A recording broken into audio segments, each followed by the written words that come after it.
Okay, the webinar has started.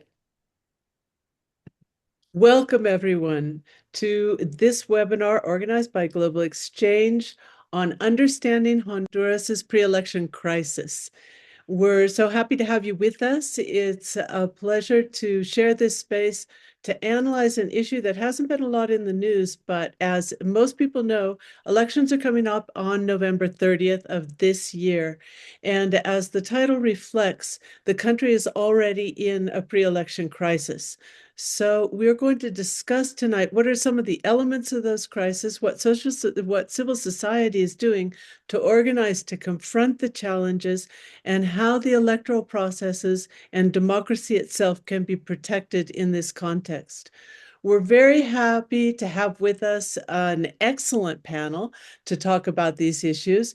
We want to welcome Gustavo Irias. He's the Executive Director of the Center for Democracy Studies, CESPAD, a global exchange partner leading a national and international elections observation mission.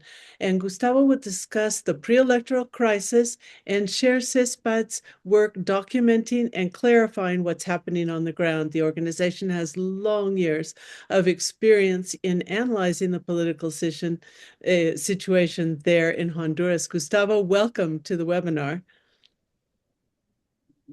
We also Bueno, thanks. muchas gracias, un gusto estar en este conversatorio y bueno, ahí vamos a ir desarrollando nuestros planteamientos sobre este momento tan especial para Honduras que son sus elecciones generales. Thank you so much, Gustavo. And that slight pause reminded me of something I wanted to tell everyone, which is that this is a bilingual webinar, and we have listeners in English and in Spanish, and we'll have speakers in English and in Spanish. So you'll find in the chat the instructions for connecting to the interpretation. Please go ahead and take a few seconds to do that so that everyone will be able to follow the whole process. And I'll take this opportunity too to remind the speakers, myself included, that we want to not get started speaking very rapidly because we have Igor with us, who we thank heartily, and he has the very difficult job always of doing the translation. So we'll try to keep at a pace that he can keep up with. I'm not sure if I introduced myself. My name is Laura Carlson, and I'm the director of MIRA, Feminisms and Democracies in Mexico City, and it's my honor to lead this webinar. Oh, I had a little glitch there. Okay, so is everyone connected? If you have any kind of a difficulty or problem with that, then go ahead and put your question in the chat and we'll respond to it right away. And now I will also want to welcome Wendy Cruz. Wendy Cruz is also, all of our speakers are joining us from Honduras. She is from Via Campesina and a leader of the Campesino organizations. She also works with the November 25th Coalition of social organizations and a number of other agendas, including the Women's Rural Agenda and programs that are being carried out among the rural women's population there in Honduras. Wendy, thank you so much for joining us.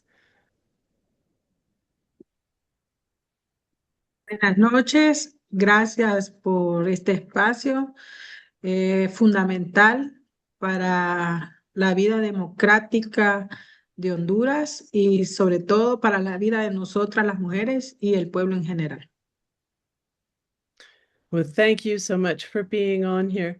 We're also welcoming Karen Spring, and she's a member of the Honduras Solidarity Network. She's based in Honduras. She's been organizing for years solidarity programs between the United States and Honduras and has long years of experience analyzing the situation there in Honduras. Karen, thank you also for being with us. Thank you so much, Laura, and thank you to Gustavo, Wendy, and Global Exchange for being here as well. So as we mentioned, the intention of this webinar is to collectively inform ourselves of what's happening at this critical moment in Honduran history. We'll be having a couple rounds of questions with our panelists, and we really encourage people to go ahead and put your own questions and comments and to present yourselves in the chat, because we're going to leave a period at the end of the webinar in which we can collect those questions and respond to the audience. We want this to be an interactive session, so please do introduce yourselves and put any comments or questions that you have in the chat, and we'll be collecting those at the end of the webinar. Well, I want to start with you, Gustavo. Could you tell us about what kinds of red flags you've been documenting and the lead up to this electoral process?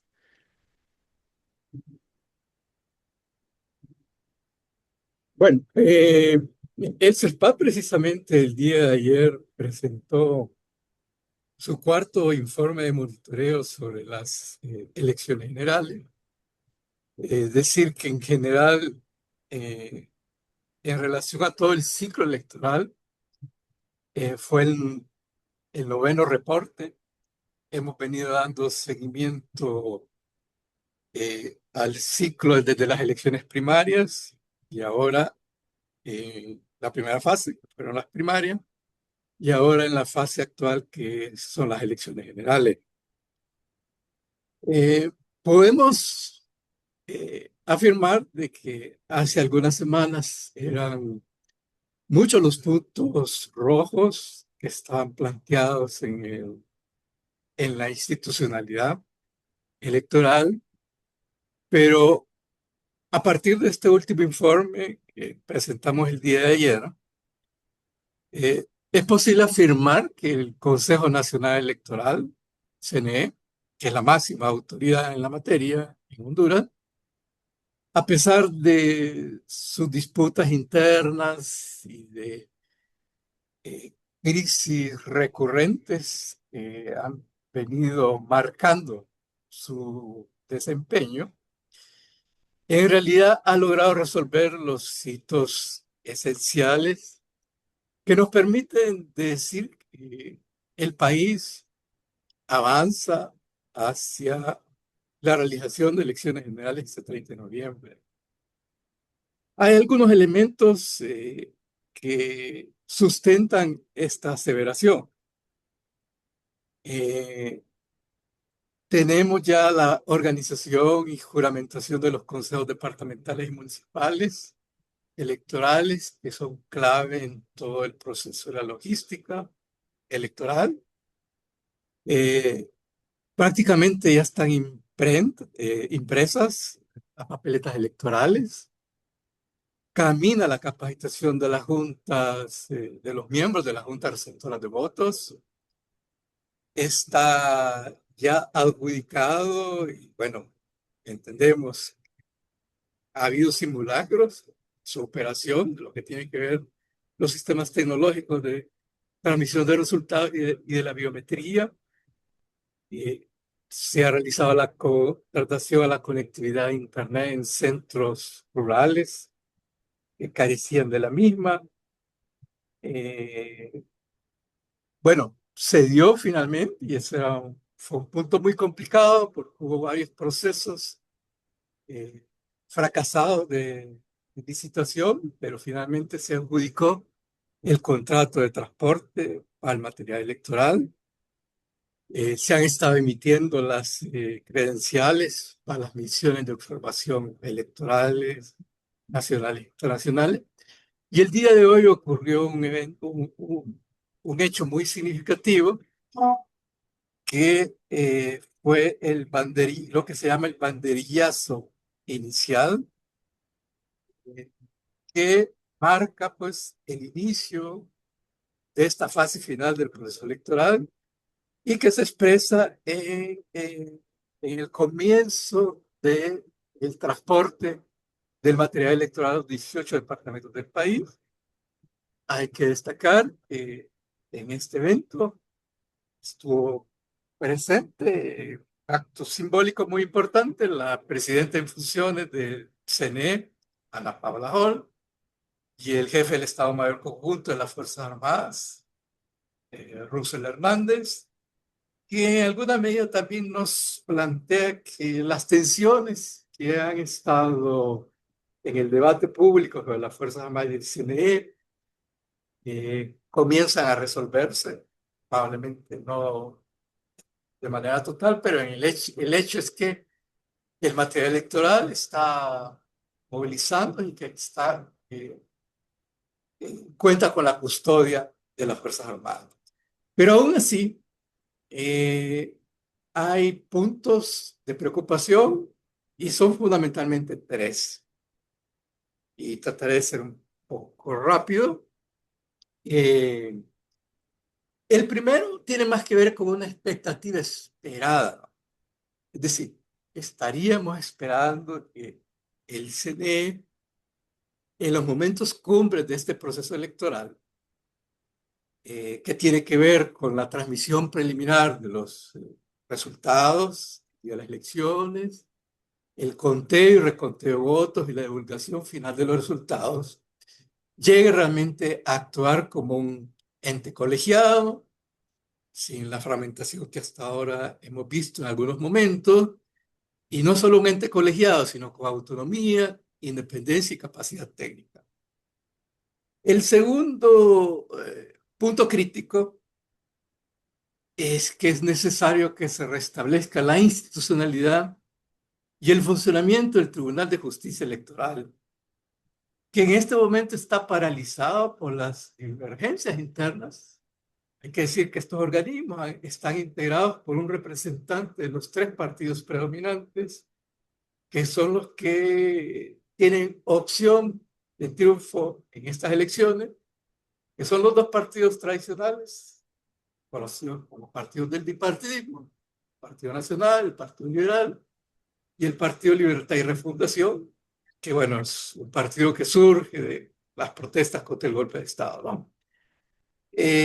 Y nos parece que en relación al Tribunal de Justicia Electoral, el día de las elecciones y posterior a las mismas, no es esencial que haya un tribunal de justicia para resolver las denuncias, las irregularidades y que aporte certeza de que las mismas se resolverán de acuerdo a los estándares universales de acceso a la justicia. Y el tercero, y este sería el último punto crítico que nos llama preocupación, es lo que tiene que ver con lo que nosotros seguimos insistiendo, la necesidad de suspender el estado de excepción actualmente vigente, que fue emitido desde finales del 2023 para enfrentar la criminalidad organizada, y que hay que decir que aunque la vigencia de ese estado no ha afectado la vigencia de las libertades democráticas durante la campaña electoral, el asunto es que un estado de excepción restringe garantías constitucionales básicas y en clave democrática. Realmente no es compatible su vigencia con la realización de elecciones democráticas. Desde las organizaciones de sociedad civil, desde diferentes enfoques políticos, han estado planteando estos temas que se han colocado en el debate público. Pero finalmente la decisión de que estos puntos críticos puedan resolverse depende de la institucionalidad hondureña y en principio del Consejo Nacional Electoral sobre esa expectativa esperada de que el día de las elecciones pueda actuar, como insisto, como un ente colegiado, con autonomía, independencia y capacidad técnica. Yeah. Thank you, Gustavo, for that overview of some of the challenges that will be faced during the electoral process. I want to take a step back then and go to Wendy Cruz. Wendy, what's at stake in these elections, particularly for social organizations and campesino organizations like La Vía Campesina?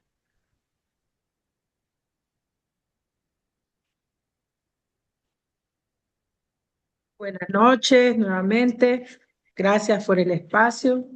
Realmente el proceso electoral creo que ha colocado, yo digo, ha jugado mucho lo que es la psiquis, la estabilidad emocional de nosotras, las mujeres y el pueblo en general, porque yo creo que en Honduras, después del golpe de Estado y con las últimas elecciones y esta elección en particular, esa polarización nos está dando una alerta roja de que realmente aquí tenemos, como decimos, una clara lucha de clases.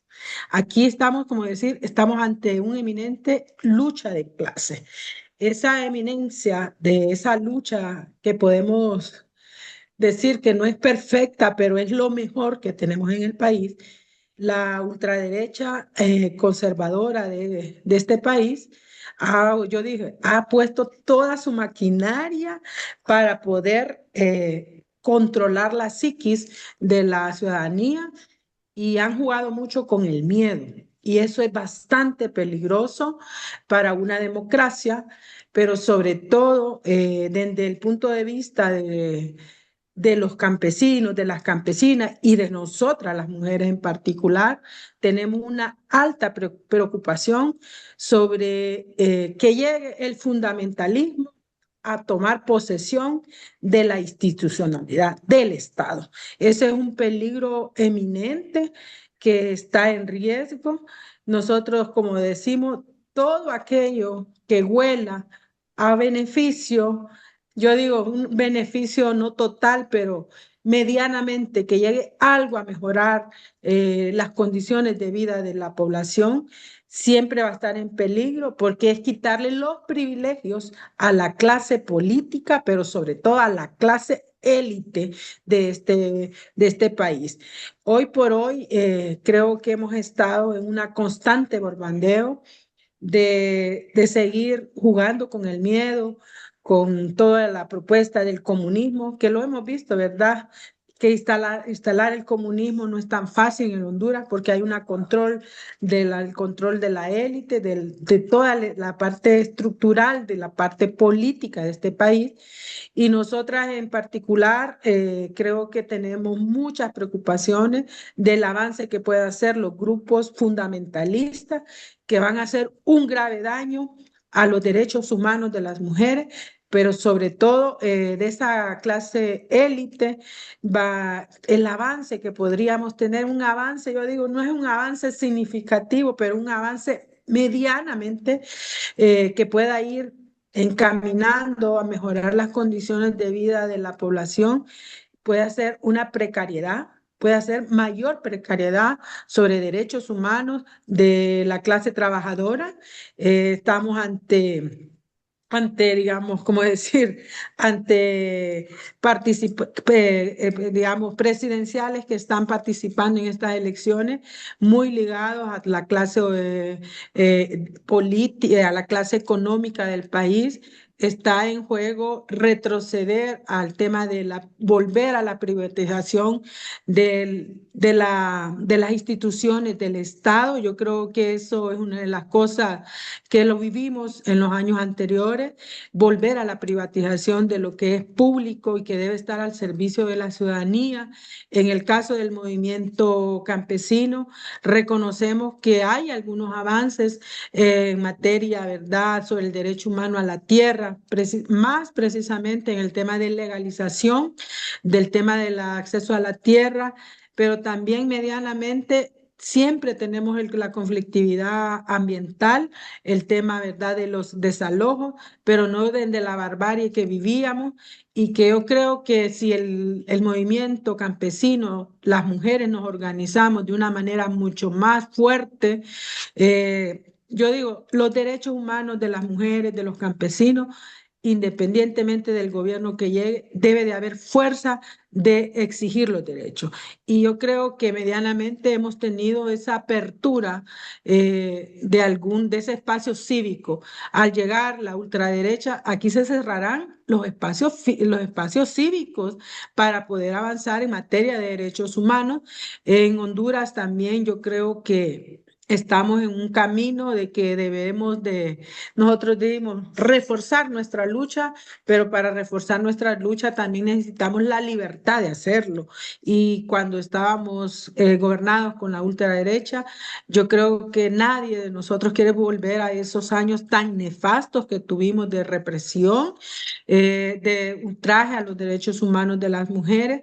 Nosotras como mujeres, sabemos que necesitamos luchar desde un posicionamiento de independencia de los partidos políticos, pero también recuerde que cuando llega la ultraderecha es como borrón y cuenta nueva. Eso sería nefasto para nosotras en materia de derechos humanos de los pueblos campesinos, indígenas y de las mujeres. Yo creo que aquí está en To juego los not go derechos back to humanos this de la time. población. Thank you, Wendy. So important to bring in a reminder of that history and to explicitly discuss what's at stake for women with the possibility of advances from fundamentalisms that are openly anti-rights for women in particular. Karen, we are in a moment of very high aggression and intervention in terms of the U.S. strategy toward Latin America. What role, if any, has the U.S. government played in this pre-electoral crisis? And is there a risk that you're seeing of intervention in this process? Yes, thank you, Laura. Yes, there will be intervention in this electoral process, and in many regards, it's already happening. And this intervention by the U.S. government is seen as a continuation of the U.S.'s vocal position against the current government over the last 4 years. And the U.S. has opposed over 4 years many of the small reforms and policies of the current government that's led by the Liberty and Refoundation Party, or Libre Party, which identifies, at least on paper, as a democratic socialist party. And in practice, the reforms that they're proposing they've proposed are progressive at best. And I just think it's important as a side note to say that, like Wendy expressed, the communities that I work with have very serious concerns about the government. But I think that it's really shocking to see the resurrection of the post-2009 coup aggressiveness of the golpista elite within this pre-electoral crisis. And so just going back to the US opposition to the reforms of this government over so many years, these reforms have been opposed by the traditional US allies in Honduras, which again, Wendy mentioned, are the 10 to 12 wealthy families that are conservative and that promoted the coup against President Castro's husband, Manuel Zelaya, in 2009. But nevertheless, the US Embassy has been very vocally opposed to these reforms. And I think talking about these reforms really gives you a sense of what's at stake in these elections, as well as explain the reasons why the US would intervene. So some of these include the recognition that this government of China and ending relations with Taiwan, as well as rolling back privatization of, for example, the energy industry, but also eliminating, at least on paper, the zones of economic development and employment, the ZEDEs, which are private cities, basically, that were promoted by US-based libertarians, crypto bros, and billionaires like Peter Thiel. And so in short, those are just a few of the ways, policies that the US Embassy in Tegucigalpa has expressed its very significant discontent towards. And I think it's really clear the US government does not like the Libre Party. And the US will intervene against the Libre Party, despite the US discourses about electoral integrity and securing democratic elections in the country. And obviously, this is in very stark contrast to the US position during the 8-year presidency of Juan Orlando Hernandez from 2014 to 2022, who's now serving a 45-year sentence in the US for drug trafficking and weapons-related charges. So Hernandez, of course, was very favorable to U.S. interests, backed by the U.S., and the U.S. had absolutely no problem intervening in former Honduran elections, despite very clear electoral fraud committed by Hernandez and his government, that is named by many Honduran organizations as a narco dictatorship. I think it's really important to mention one person in particular of the US right-wing machine that's played a really important role in the elections here in the pre-electoral crisis, and that's Representative Maria Salazar, who Republican from Florida, that has been constantly commenting on the electoral process in Honduras, calling the government authoritarian, comparing it to Nicaragua and Venezuela. And she's red baiting the Libre Party, and also sort of like the opposition sort of exploits her messaging and leverages that messaging, and they team up together and feed off one another to attack the government. And they're to the her discourse, for example, is really prevalent in Honduras. For example, there are campaign signs in Tegucigalpa on major boulevards of opposition candidates that have under the candidate's name the words anti-communist as their political position. So to counteract the attacks from the right or from the pro-coup 2009 pro-coup forces, the Libre Party says that the U.S. does not have an official position regarding this election. But given the long-standing history of the U.S. intervention in the region, in Honduras, the constant expressions of discontent against this current government's policies that are progressive at best, that affect U.S. economic interests, the U.S. is absolutely intervening in the process and will intervene in the elections themselves, but not in the interest of democracy, but more to get Libre out of power.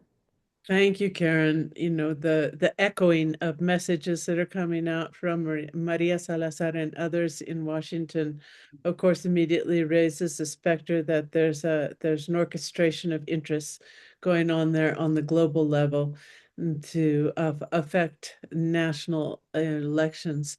Gustavo, one of the things that's been happening in this context are certain signs that would undermine the process. And there have been a number of concerns directly related to the role of international electoral observation missions. What's the importance of the observation missions, and how do you respond to these criticisms?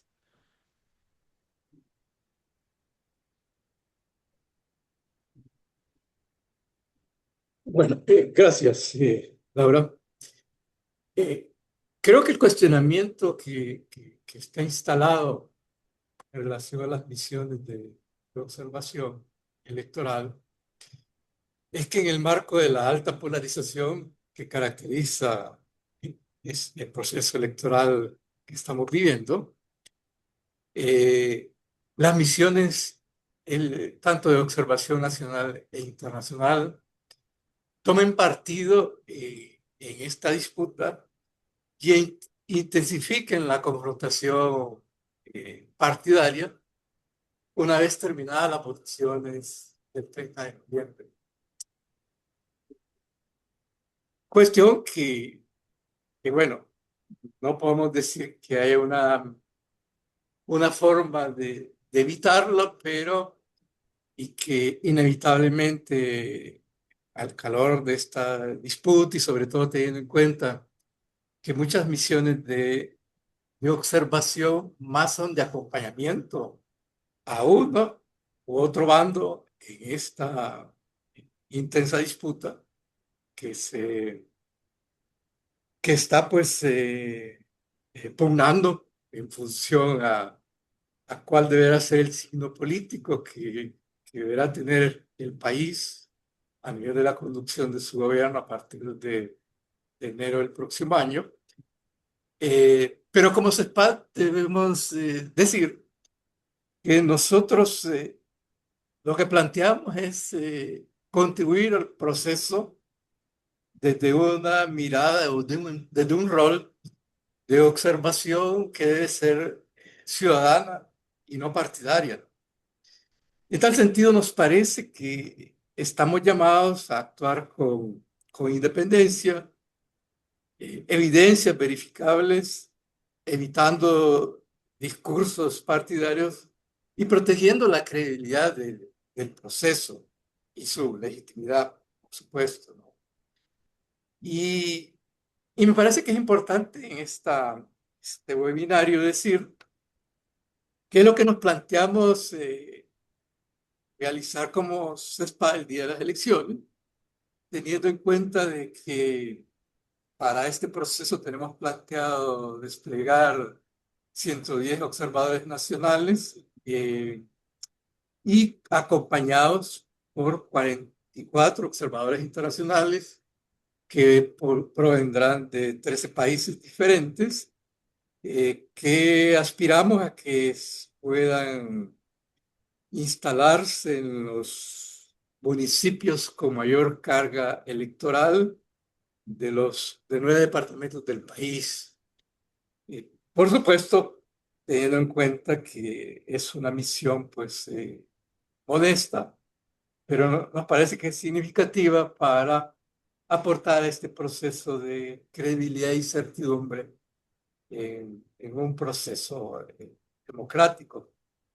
Y lo que haríamos en términos, digamos, de como eventos, momentos fundamentales de esta observación electoral, nos planteamos para empezar a hacer un monitoreo integral, ¿no?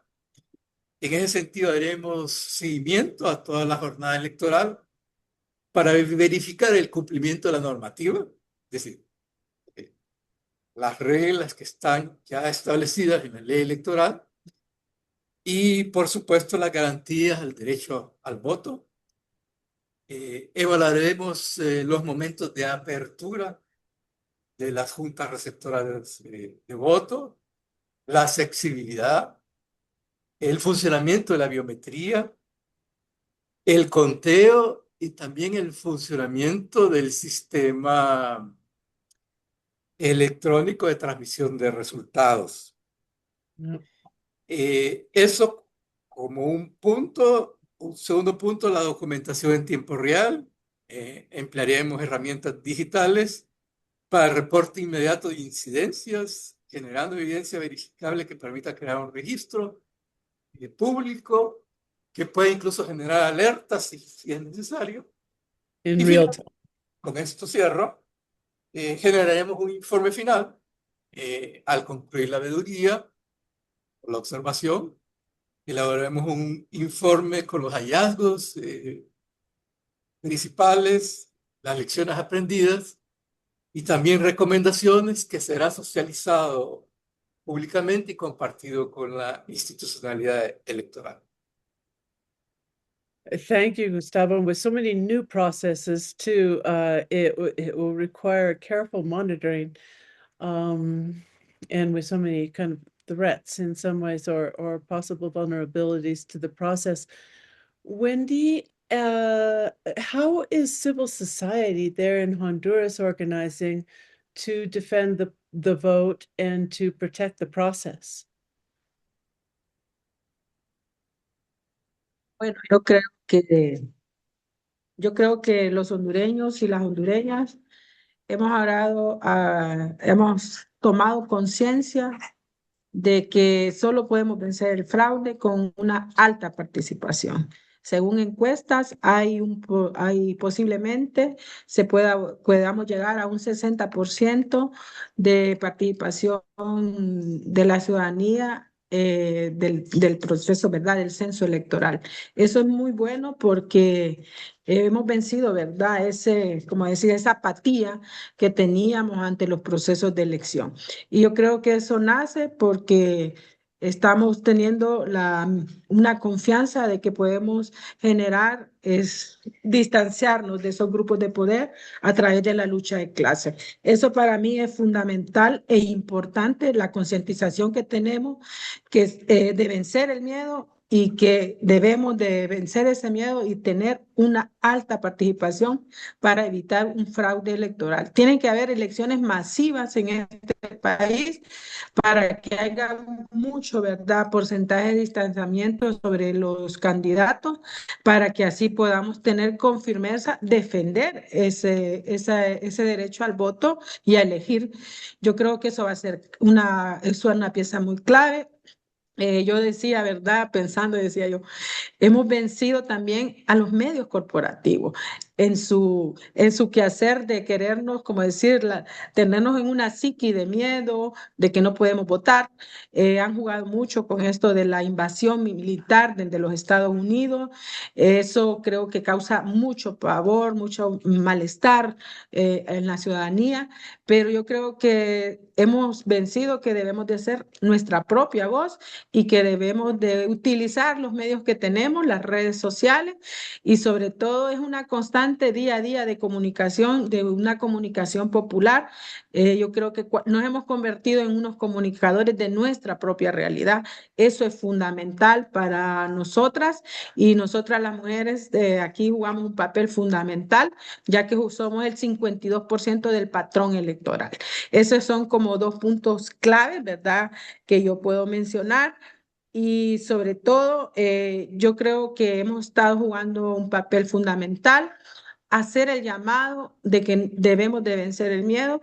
Hemos jugado, ¿verdad?, sensibilizar a nuestras familias, en nuestras comunidades, que no permitamos de no dejar ir a ejercer el sufragio, porque eso nos tiene que garantizar tener mayor estabilidad en el país. Nosotros estamos, como decir, ejerciendo nuestro derecho al sufragio por una estabilidad social y económica en el país.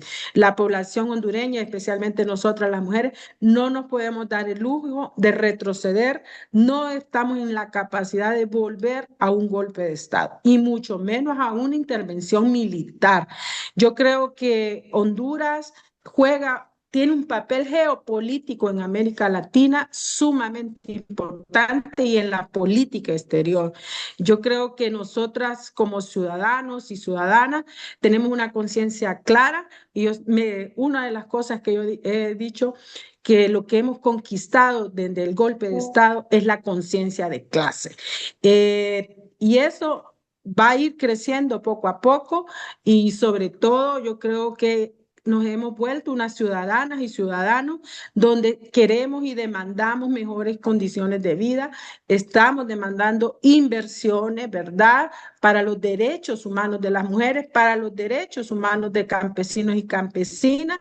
Y yo creo que nos hemos convertido, como decir, en ciudadanos y ciudadanas de primera categoría, que no estamos dispuestos a negociar nuestros derechos humanos, independientemente de qué gobierno llegue. Pero yo creo que la historia nos llama a ubicarnos, y la historia dice que debemos de defender nuestra democracia, una democracia impuesta, pero es la que tenemos por los momentos, mientras nosotras podamos construir esa refundación que tanto se habla en Honduras, pero una refundación que debe sentirse desde los pueblos, desde los derechos humanos de las mujeres, donde tengamos una alta participación. Entonces yo creo que estar en este momento en el proceso de elecciones en Honduras, yo les digo, aunque la gente nos quiera crear angustia, queremos que ya llegue el 30 de noviembre, porque queremos ir a ejercer nuestro voto y nos vamos a convertir en veedores del proceso electoral. La población hondureña debemos de ser los veedores de nuestro proceso electoral, porque solo así podemos vencer todos los miedos, pero sobre todo debemos vencer esa intervención política y militar que los quieren imponer.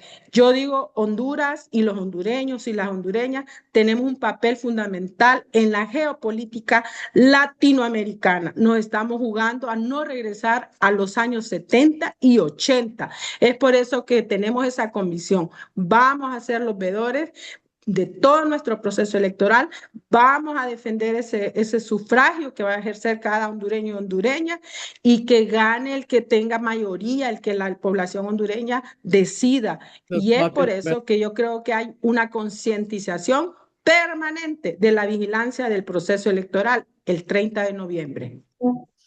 Well, we have some hopeful signs there in terms of our citizenship that has matured, over the years, and that is ready and willing to take up that role of monitoring the elections and defending their democracy. Thank you so much, Wendy. And the geopolitical plane is exactly where we're going to go with this last question before we open up to the discussion period. Remember, please put your questions, comments in the chat so we can include them in that discussion period.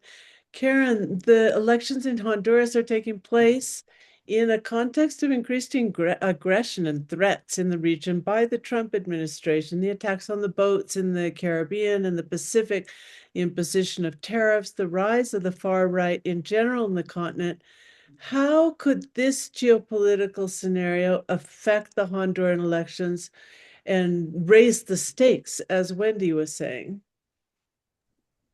Thank you, Laura. So I think, as I mentioned, the polarization from the US is inciting and fomenting polarization in Honduras. And I think of all the elections in the last four elections where I've been in the country, this election is particularly hard to talk about and to engage with because of the extreme polarization in the country and then also on an international level. And on Honduras, it's the first time that a progressive government has been in power for a very long time during an election period.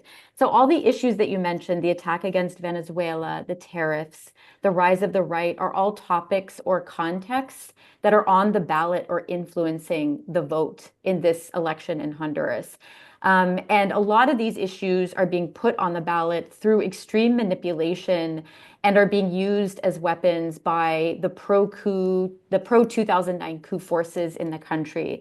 And again, when I say pro-coup forces, I mean like the coup in 2009. So just to talk about Venezuela a bit, so the 2009 pro-coup media has been very closely monitoring and reporting on Venezuela. After every US attack on an extrajudicial killing in the Caribbean and in the Pacific, the pro-coup Honduran media expresses concern, but not about the attacks, more about how the US could turn on Honduras because of their relationships with Venezuela. And they implicitly suggest that these attacks could happen against Honduras because of Honduras's ties and relationships with the Venezuelan government.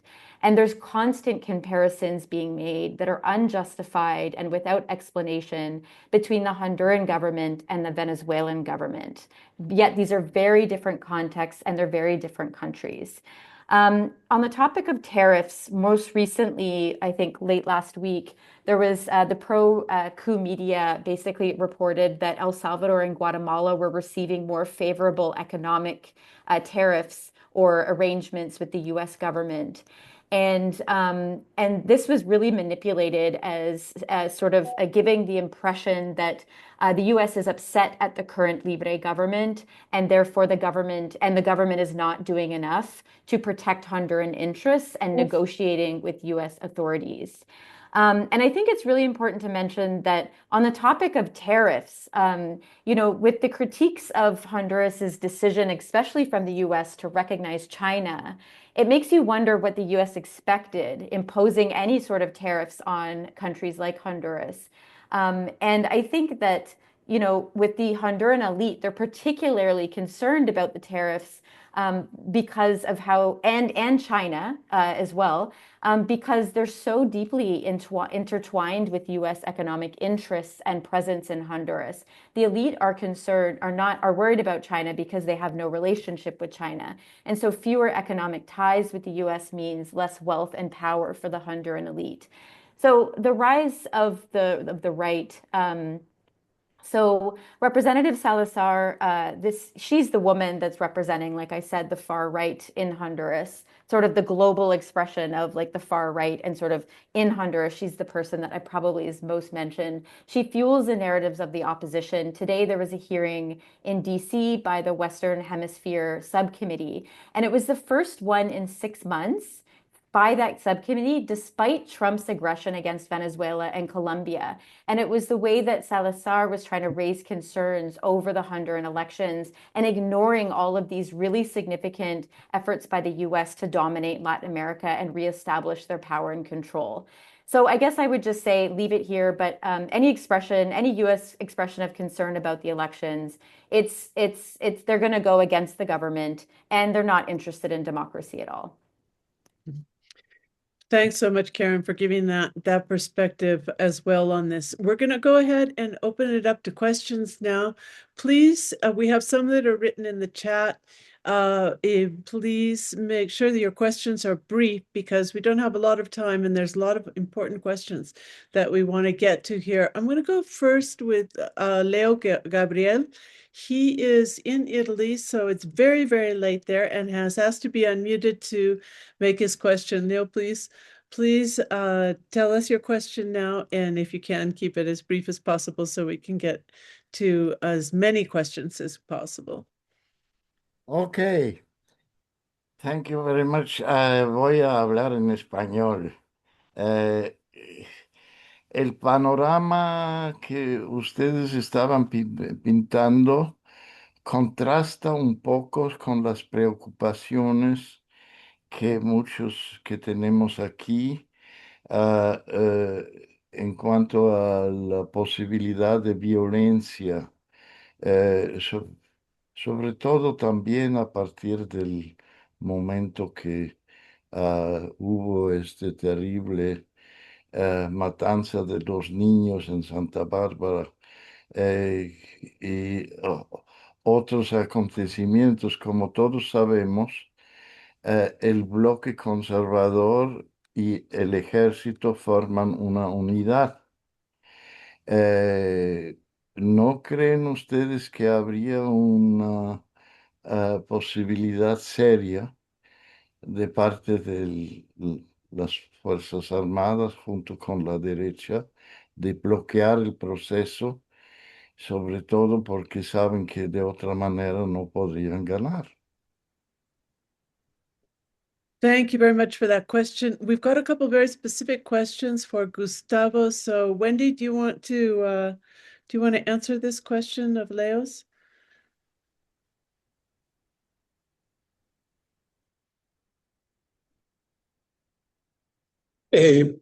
Yo lo que puedo, sí, puedo reaccionar rápidamente. Para empezar, yo creo que un punto que es importante es desmontar en este webinario, en este conversatorio, esta narrativa que hoy vimos en Washington en cuanto a el riesgo que prácticamente puede ser que no existan elecciones en Honduras, ¿no?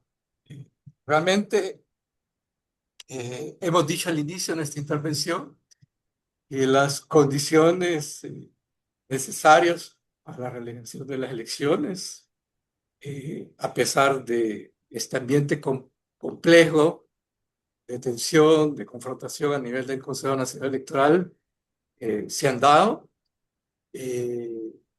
y que en base a esos hitos críticos que se han resuelto de acuerdo al cronograma establecido por este organismo, nosotros con certeza podemos decir que habrá votaciones el 30 de noviembre.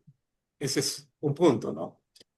De hecho, el nivel de polarización que hay en la sociedad hondureña, que es una polarización que arrancó con el golpe de Estado del 2009, es una larga crisis de la democracia que aún no cerramos, abre pues muchos riesgos que pueden verse en términos de perspectiva. Yo en lo personal no descartaría, sí, la posibilidad de una ruptura dentro de las mismas Fuerzas Armadas que puedan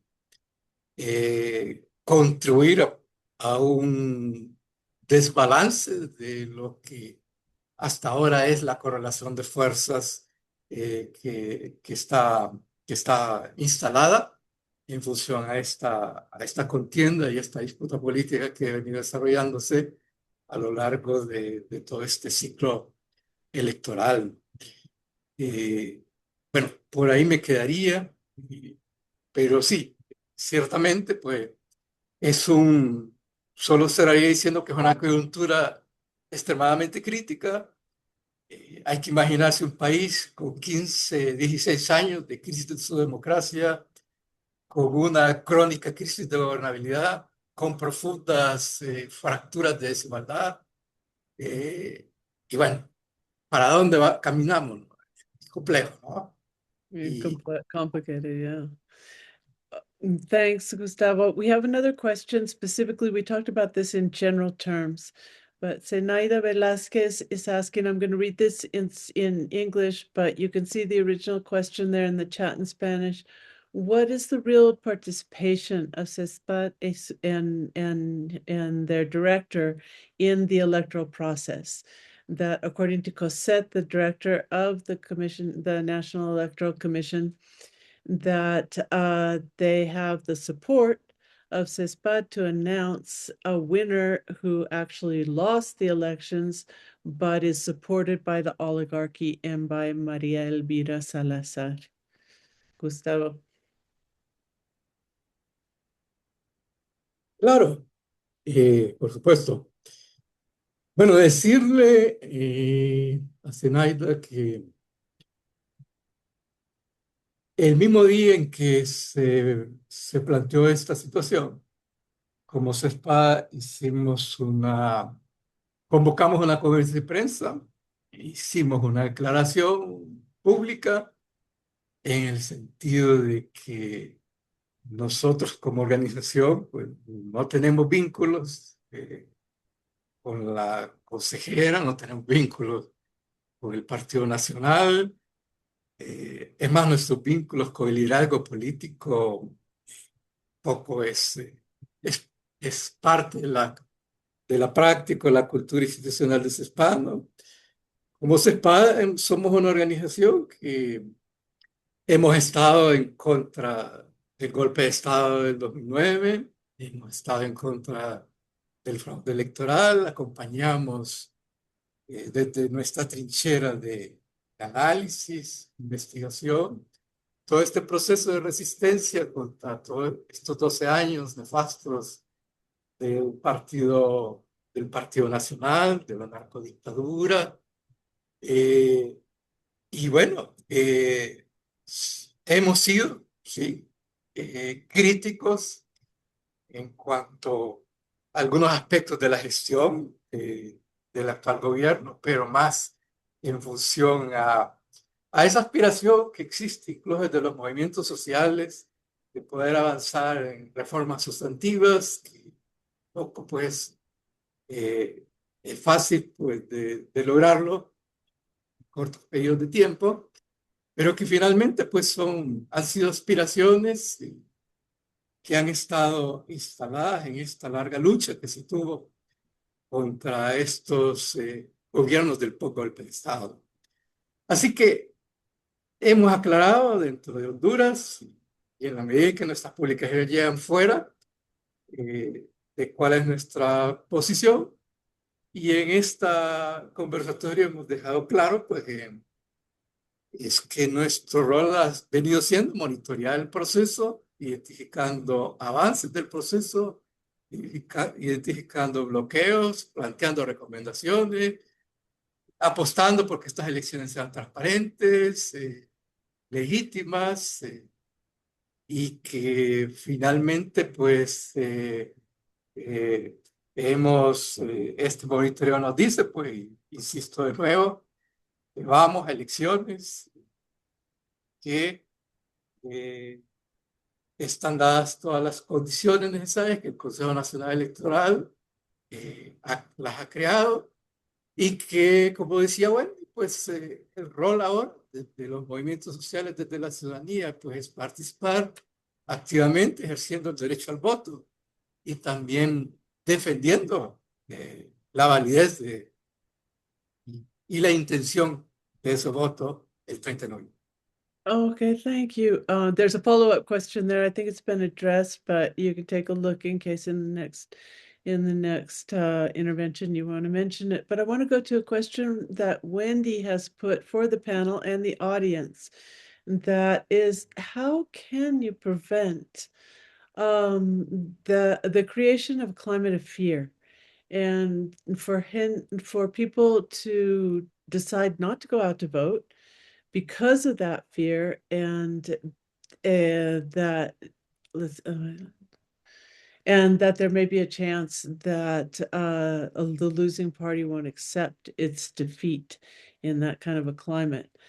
Let's see, since it's Wendy's question, Karen, do you want to take a crack at that?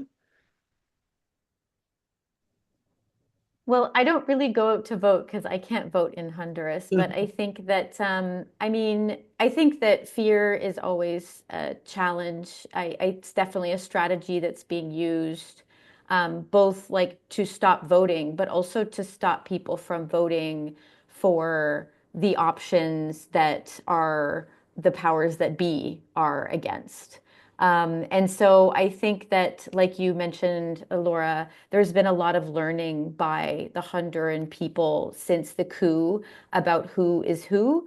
I don't know how clear that is now because it becomes very confusing with such extreme polarization and such a powerful elite that attacks.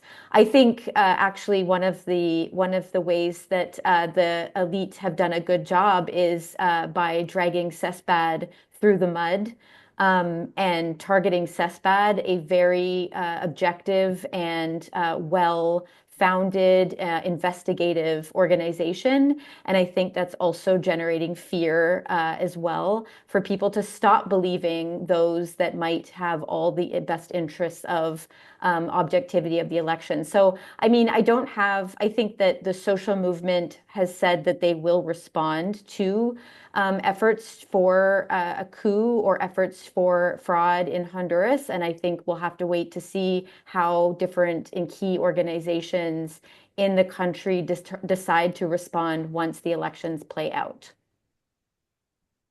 Okay, we're going to direct this one to Wendy. Kevin K is asking, is there a general feeling of nationalism and of self-determination in Honduras?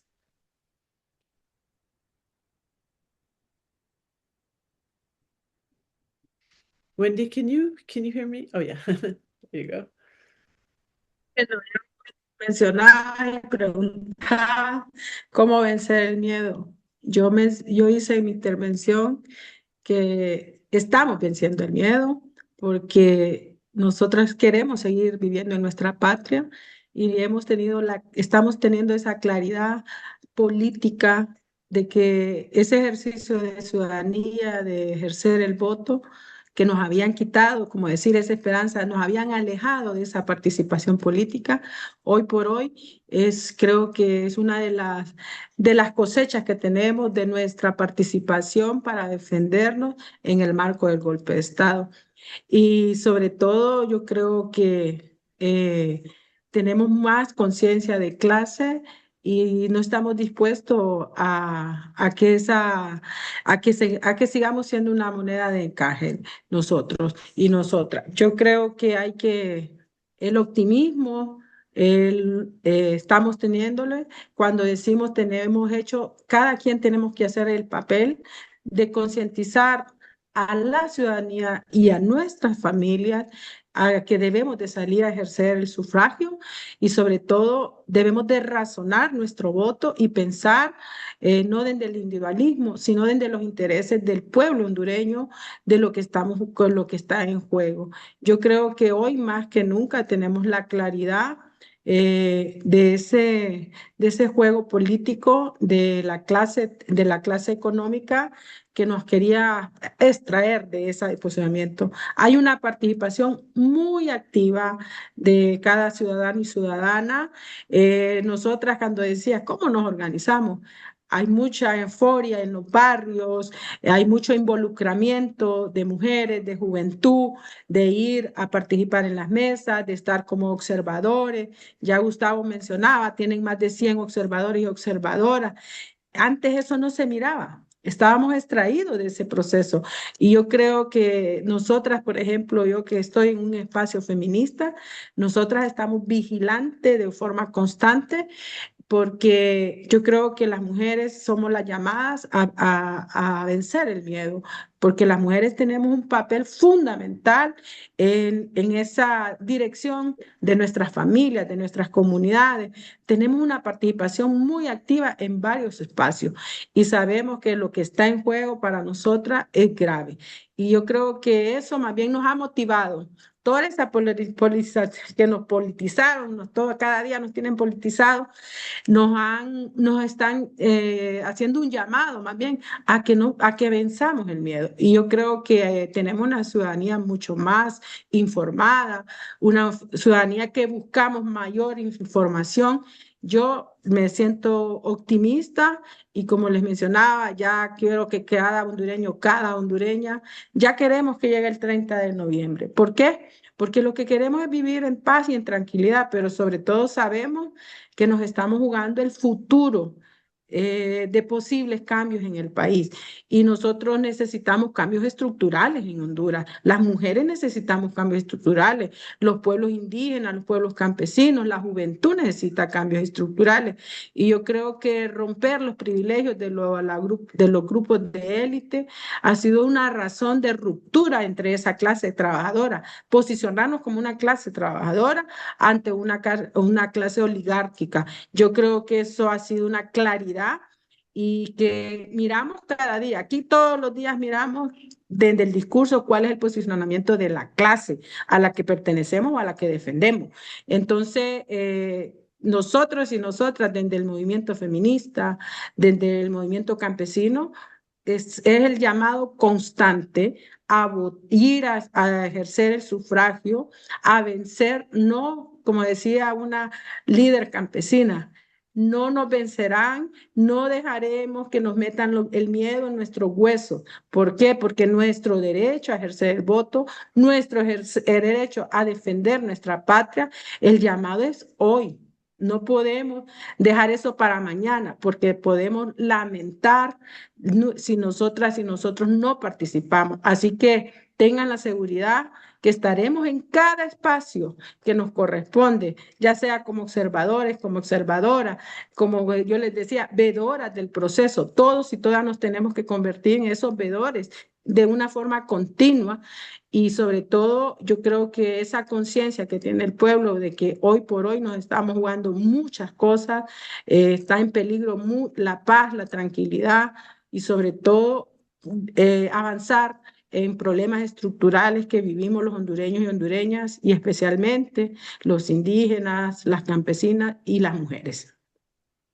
Thank you for that, Wendy. It's always great to be able to end on an optimistic note. And end we must, because we've come to the end of our hour here. Before you disconnect, I want to call your attention to some resources that people have put in the chat. We have the statement from CESPAD in the links there, and we also have some information from Zenaida about the most recent movements of the conservatives, and in particular Representative Salazar in Washington with Nasraya. And we also have another article that has been put in English that people have put into the chat. So thank you everybody for participating there. And for my part, I want to thank everyone who took part in the webinar, and particularly Gustavo Idias, Karen Spring, and Wendy Cruz for joining us today. We'll be in touch. If you want to follow what's happening, just look for the news and also watch for information coming out of CESPAD and Honduras. Good night to everyone. Thank you for joining.